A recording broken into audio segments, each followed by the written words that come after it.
Welcome to another episode of Mr. Therapist and the Counselor Podcast. We are your guide to personal recovery, and we demystify the process of therapy. And we're the most entertaining mental health and recovery podcast out there. Best. So, Jesse O. This week, we talk about the love that's in the air for the game of football. Foosball. Here we go. Football. Here we go. Football,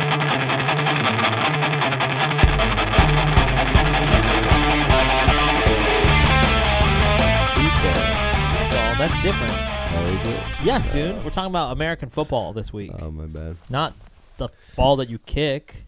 The football, I know. You said foosball. What's foosball? Foosball is like, first of all, I think it's that game that you play and you're like on the table. Okay. Yeah, you're just throwing people off. My bad. We're Football. We're talking about American football. I don't know why you rolled your eyes.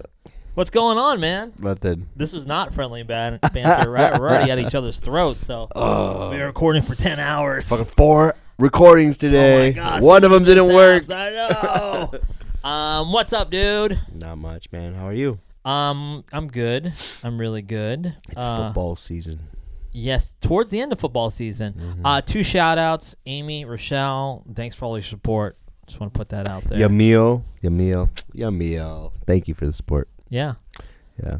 So, wanted to talk about crap. I had some really good banter, and I'm totally forgotten it right now. So, What's your favorite sports dish? Like if you're at the bar, you got oh, you don't go to the bar. If you if you're at home, restaurants. I mean, I've loved me some if you're nachos. at AA, you know.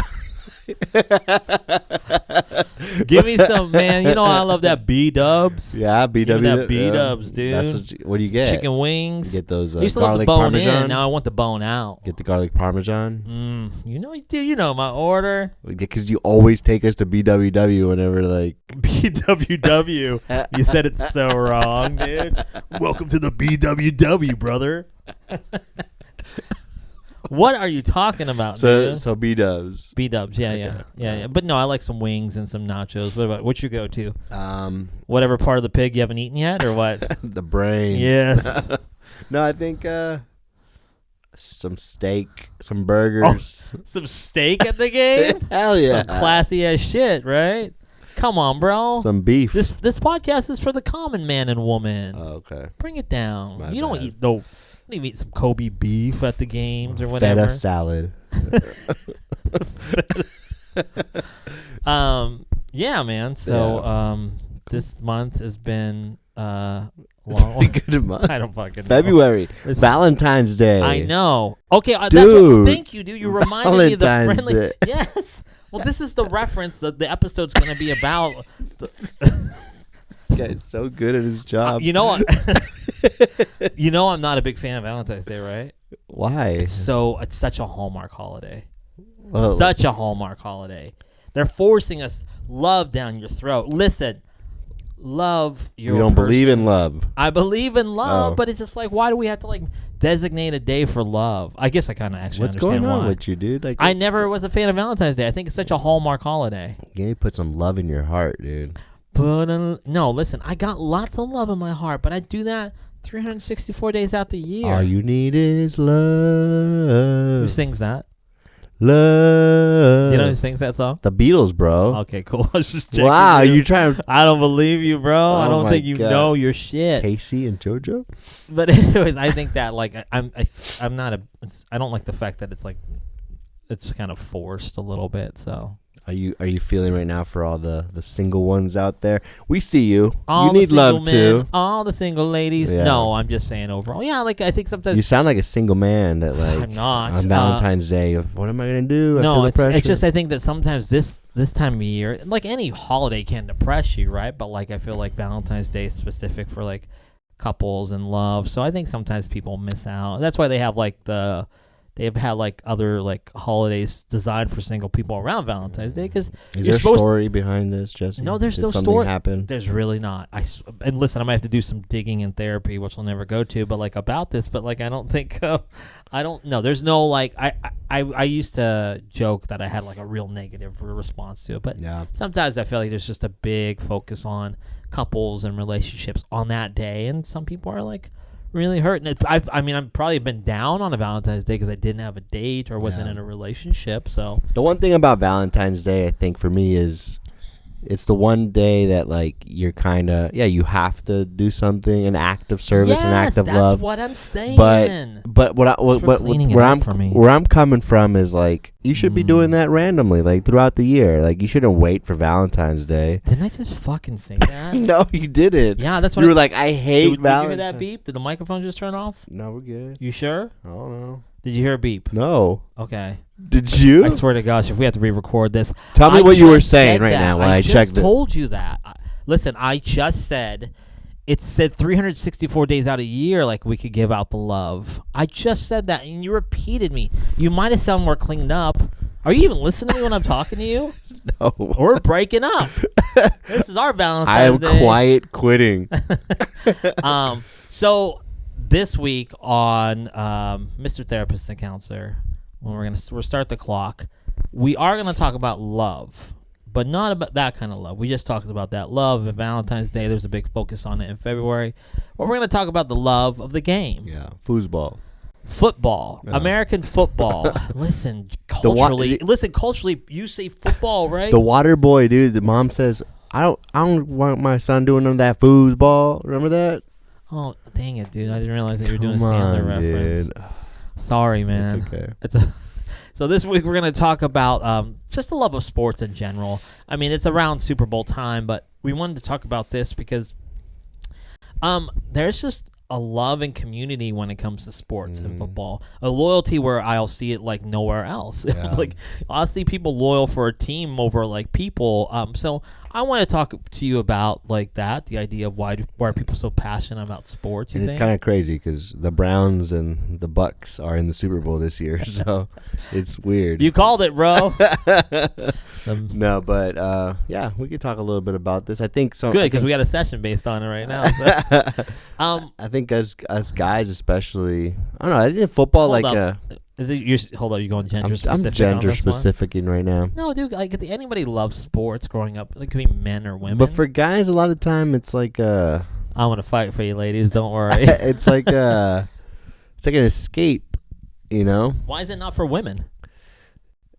It's just I don't know. It's all right. So it can be, but it just doesn't. Like his favorite politician. No, just kidding. I'm just kidding. Can be. All politicians backpedal. It can be. All right. Listen, so let's talk about, okay, how long have you been a Chargers fan? That's your main team, right? Of all teams, because it's football time. We could talk like, I don't know, sports-wise, are you a big baseball or basketball fan? I like the Padres, but I'm not a big fan. Okay, so you are a diehard Chargers fan? Diehard Chargers. Upset when they went from San Diego to Los Angeles. Went through a little bit of a turmoil there. So it's crazy, but this is what we're talking about. Like, how can a sports team cause that much turmoil, right? Like, So tell me, like, why did you become a Chargers fan? Did you pick them? Yeah. I was born in San Diego. Okay. I'm from Oceanside, California, and what's the area code there? 92057. I can't believe I still remember that. I meant area code. What's the area code there? 9760. 619 for 619 is for is San Diego, but 760 for Oceanside. Yeah. But yeah, I mean it's my town, dude. So like Chargers was everywhere, so I started rooting for them. You bought in. It's kind of like so. It was kind of like a home thing for you, right? Like it was the year that Phillip Rivers took over reins, and that's when I started to follow it. So my loyalty to a sports team, it's weird. You like the Packers, right? I like the Chicago Bears. Oh. I told you why I like the Chicago Bears, right? No. So my dad, we're from Pennsylvania, so he was a Steelers fan. So I knew that my dad didn't like the Raiders because there was a rivalry with the Raiders. And who does? But so I'm like looking for my team, right? I know the Rams sucked at that time. This is like the 80s, so like 86, 87. So the Rams were I'm sorry, in St. 85, Louis? 86. Huh? Were the Rams in St. Louis? No, they were in Los Angeles. In LA? Yeah, not bro. Come on, dude. Oh no, you're like aging me. What? Well, I guess that was they were post. Actually, you aged yourself. I aged myself. Sorry. So the Rams were not very good. They were a terrible team, at least in my recollection. I think. or maybe my dad just didn't like the Rams either, so I just wanted to do anything with my dad. Yeah. But he didn't really give me any direction. At the time, unfortunately, too, he was like all negative on the Steelers. My mom didn't tell me anything. So I was like, I want to like a sports team, right? I wanted to like a football team. And the Bears were very cool. They were like about to win the Super Bowl back in the 80s. They had like cool people. They had like Jim McMahon. He was the quarterback. He was kind of a punk rock, like rocker guy. Yeah. They had the fridge. They had all these characters. Bigger than like life, like characters to me. So I was like, I'm gonna pick this team. They even had the song called the Super Bowl Shuffle. It was like on MTV. So I was like, how cool is this, right? Plus they were winning. So I'm like, you guys have Singletary too, right? Yeah, dude. That's right, Michael Sweetness. Yeah, sweet. So they had this excellent team. But of course, they won the championship. They only lost one game all season. But so I picked this team, and I've been loyal to them. Because I feel like it's important to be loyal to sports teams almost more than like people sometimes. You gotta jump, dude. But that's the thing is like I always feel like I can't abandon this. Yeah. There it is. Abandonment. I know what abandonment issues. Yeah. Speaking of, bye. No, but like so I guess for you the Chargers right was like a home community thing. And I did when I first picked them, I did feel like okay, like I'm picking this team, you know. Yeah. And then I wouldn't really watch football, but I would rock the jersey. I would rep the team. Yeah. And I'd go to a game and didn't know what the hell I was looking at because football is super complicated. Yeah, yeah. And especially for a lad who likes soccer. And like, why are they using their arms? I don't get it. They're all goalies. But then when I came to Orange County, there was no more love for the Chargers out here. I was like, it was kind of it was a little weird. I saw a lot of Raider fans. Ooh, you don't really care for Raider fans, do you? Like I have love. What if some of our viewers are like? What if Let me tell you guys something, guys. I have love for everybody, okay? But here's that but. Did you hear that but? But if you're a Raider fan. Anyway, you said you're gonna talk a bunch of shit about Raider fans, and now you're like backing down. I'm not. No, it's just I can't even mention. I just like I have a buddy who's a Raider fan. Okay, and he is a great guy. He's an amazing individual, right? He's a beautiful man. Yeah, yeah. But he's not a Raider fan, right? No, he's not a Raider fan. Like he's like a Raider fan is just an obnoxious like. There it is, folks. You don't go to Raider games, dude. It's like no, they're just so disrespectful. It's not good. There's no sportsmanship. The therapist in you, what would your response to somebody saying that? Like you had a client saying these. I have my clients fill out in their intake form like who they're a fan of. Yeah. So then if it's not a good fit, it's not a good fit. Yeah. I'm just kidding. I actually have some Raider fan clients, and like you know what, I can separate the human being from the fan, and I think it's such a blanket statement to say all Raider. Like we didn't say all, but no. Well, that's what I want to clarify. I'm not trying to disrespect people who like the Raiders, but the Raider fan, I think that is a thing. A Raider fan is a thing. Okay, it is one of these like really obnoxious fans who like to destroy, search and destroy. You know what I mean? Yeah. And so that's what I'm talking about. Yeah. So that's what I mean. Anyway. I came to Orange County and nobody was repping this Charger thing. So I think that's when I started to watch because I was like, I have to back up my team. Yeah. But there is this loyalty that I developed because I think it's ego driven for me. Yeah. I think it was like, hey, I chose this. I don't choose wrong. I can't back off on my choice. Yeah. I got to like validate my choice. And so I think that's probably what sprung me to become more of a Charger fan is that like all these people were like, Chargers, come on, get the hell out of here. But I had already chosen. I had already identified. And so now I had to like dig my heels in and prove to myself and prove to like that you know what? No, the Chargers are the shit. And so I look for reasons why they are good, which was really easy at the time, 2002.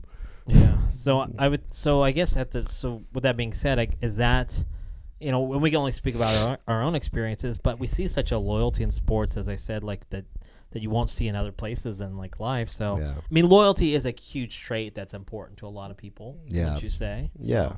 To find somebody that's loyal, I mean, whether it be like a partner or a friendship. I guess we could practice loyalty with our sports teams, right? Like we can actually might be one of our first commitments is like, hey, I'm going to stick with this team no matter what. I always kind of find it fascinating because like you can have a team, but then people leave the team. Yeah. And then that people that leave the team, they are the ones that are like the non-loyal ones, so we'll turn our backs on them. So, and it's not like it used to be before. I think before there was real, like, hatred amongst teams. Like, even the players, they would really, like, have this, like, hatred towards other players from other teams. But I feel like now everyone's, like, friends in the NFL. Like, and it's easy to jump from one team to another. I think it's probably changed a lot, too, because, there was, like, with free agency and different things like that, I think there was... It's more common for people not to stick with... Well, okay, with that being said, when we hear that somebody is not a fan of... Like, could you imagine if you... if, like, you went with your buddies and the ones that are Charger fans, and you're like, you know what? I'm switching teams this year. This is how it's going to be. Weird. Right? Okay, so that would be weird, right? Yeah. But, like, as you just mentioned, players are more... Their commonality now today is this is like, oh, yeah, people leave teams all the time. There's no loyalty, but... If you were like, hey, for the next 2 years, I'm going to sign up and I'm going to be a Kansas City Chiefs fan, but I might go back to the Chargers in 2027, or I don't know. It's a different relationship to the game. Like, the players are employed. They're employees of the game, right? They're supposed to do their job. Okay. A lot of times they don't have choice over where they go. Whereas as a fan, you're not employed. You don't have any attachment to a team unless you live in the city.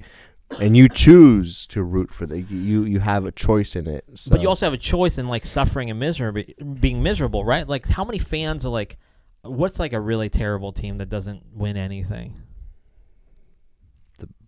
Chicago. The Bears. Okay, let's say actually, like, the Bears, the Chargers. Well, the Lions for years and years, and now they're doing good now. They did good this year, but, like, that was a team that stunk for years and years and years. I guess there's a loyalty of, like, sticking with somebody in their worst times, but, like, there's not a lot of happiness in losing teams, right? You're basically choosing to stink every year. And but there's hope, right? Like, that's what you cling on to. Is that what it is with fans? So there's hope. There's always, come on, during the off season, there's always hope. Right now, where the Chargers, for instance, they've just fired their coach. Yeah. They are going through this whole hauling over. They're going to find someone new. Hopefully it's Jim Harbaugh. But there's hope in that, right? And are you yawning while I'm talking? Are you serious? I'm sorry. It's just middle age, dude. It had nothing to do with your statement right there. Oh, my goodness. It's just middle age. Drink a Red Bull, buddy. You drank my last one. So.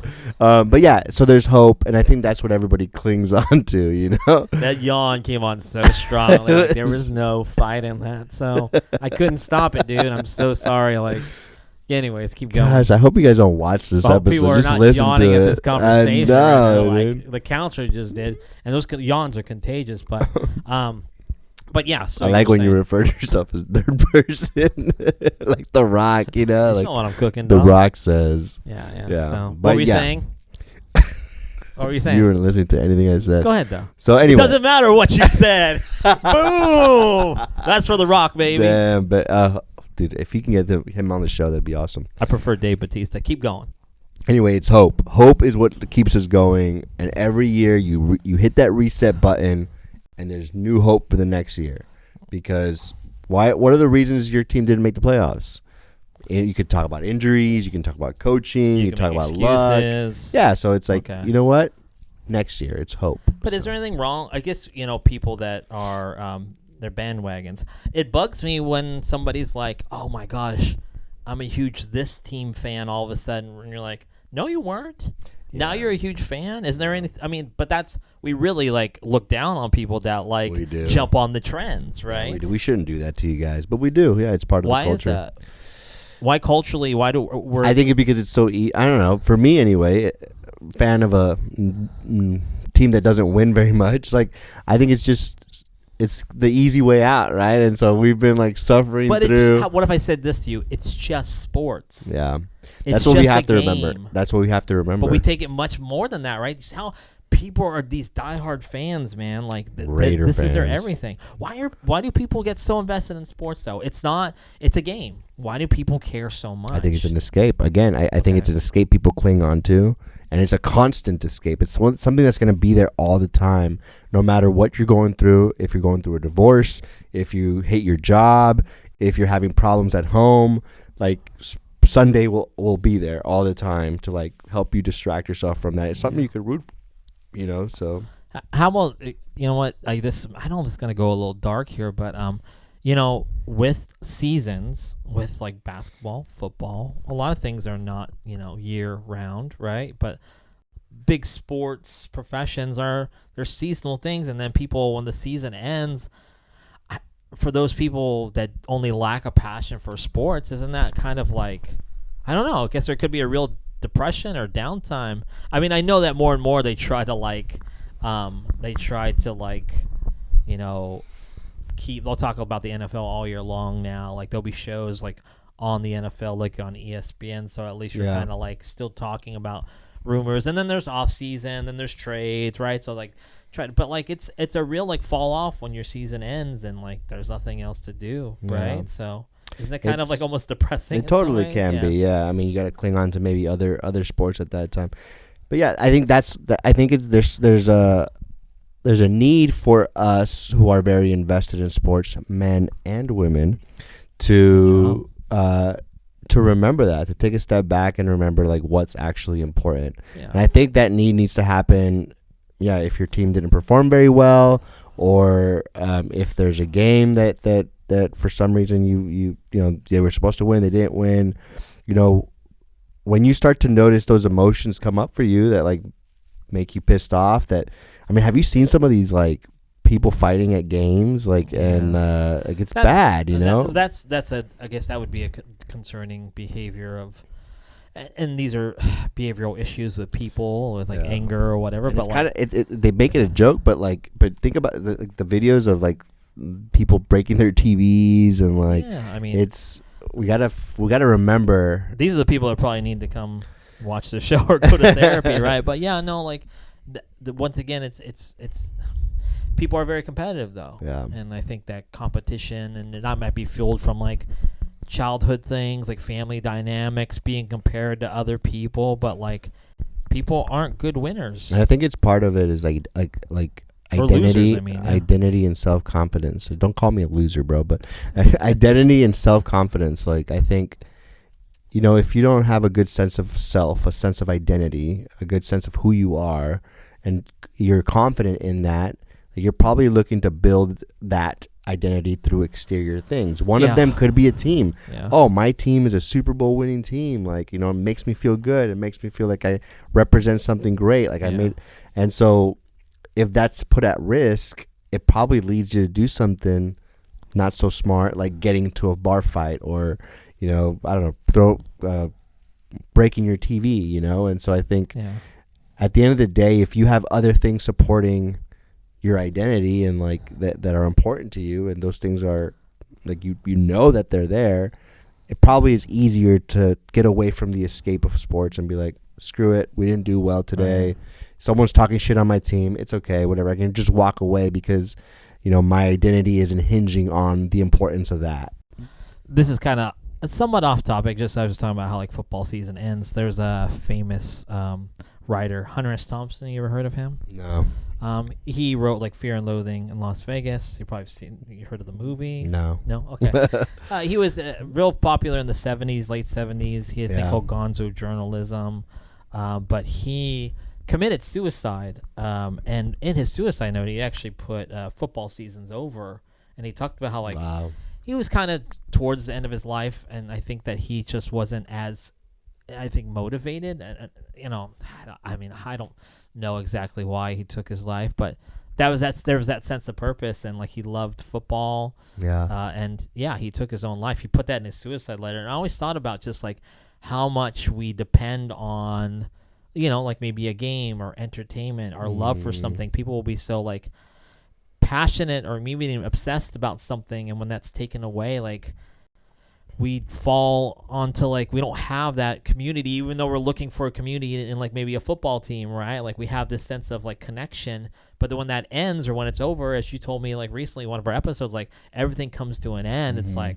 what do we have to fall back on? And I think that, I don't want to say the word scary, but I think it's important to have like, if you have a love for something and it's sports, even that's great. I love that people are passionate about something, at least, because some people they don't have a real passion for anything. But if that one passion is for them is their football team or baseball team or basketball team, great. But I think it's important to have other outside things, maybe and then support to talk about that. Yeah, So. I think and like shit talking and all that. Like I feel like that can be a healthy way to connect too, right? With like friends and talking about other sport teams and whatnot. Like like banter, I guess, like between friends. I think that's like, good, but then I think that's also like there's got to be a good sense of like communication with that as well. Yeah. So you got to know, like at the end of the day, you have that you have respect for each other as individuals, and I think it's so hard because I feel like doing these things takes a lot of skill and like life skill. Like for you to be invested in a sport, you have to have boundaries with that sport, right? And like remember that you have a life, you have kids, you have other things going on around you. Same thing with like banter with friends. It's like at the end of the day, you have to know that you have a good relationship with this person, that this person respects you, you respect them, that you're friends in other capacities other than sports. Otherwise, I think that's where you can get in trouble. I don't know, doing something stupid or like getting overly aggressive or whatnot. Yeah.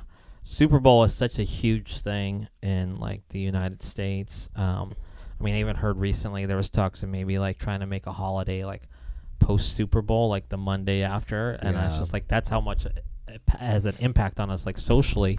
I guess with that being said, like, why is that such a big thing, the Super Bowl? It's America's sport, man. Yeah. I think. But baseball baseball is, isn't it? Or this is America's It's exciting pastime. though. Like like football's super exciting. There's a short season. Yeah. I think like after 9/11, like we're gonna get political here, but like after 9/11, there was a big emphasis on like how the country really came together, like and they kept one of the games the Jets played, I think, and they kept that game going, and it was like there's something about sports was able to bring the country together and sort of not think about the crisis that was going on in the U.S., right? And so I think there's something about that people really gravitate towards. It's like, cool, like we still have something good, right? And I remember there's a lot of stories around football and 9/11 in that way. And I think in that way, like I think there's this just sort of appreciation for the sport as like a thing that gets us together around Thanksgiving, around Christmas, gets the family going, and I think they're trying to do this connection with family and sports and making it sort of something that we do that's healthy. I know. Do you know in California they're trying to maybe this is like more political, but like I heard they're trying to ban like tackle football. I was just gonna ask you that, like, or not that, but I was gonna bring up: would you let your kids, your daughters, not that they can't play football, but it's more like there's a lot more like males that play football, designed that way. But like, how would you feel about your daughters playing football? I was reading that in California, they're trying to actually ban tackle football for certain age groups just to protect kids from brain damage, which is the CTE research that's been out. So would you let your kids play football? It's tough question. I think I'd have to be there to really just know and understand, but I think that I won't. I'm so biased with this, right? Gender bias here.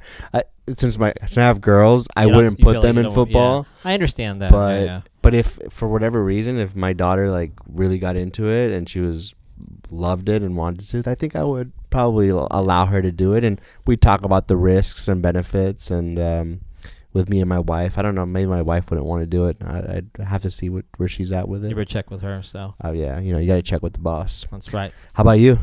That's a good question. I'd really, once again, I think my initial response is no, because I know how physical and dangerous it is. And I know like I said, it's the concussion protocol is a lot safer these days. But if my kid was like, I love something, I want to do something, I want to support. Yeah. I would support her, so. Yeah, dude. You ever watch Waterboy, dude? Come on. Bobby Boucher. Mama didn't want me to play football. Hey, guys, enjoy the game. Be safe, though. Don't drive home drunk. Uber. And, enjoy yourself. Even if you don't. I know some people just go to the game just to get out of the house. So. And when your teams get eliminated, check on your friends, right? That's right. Check on your friends. So, sports!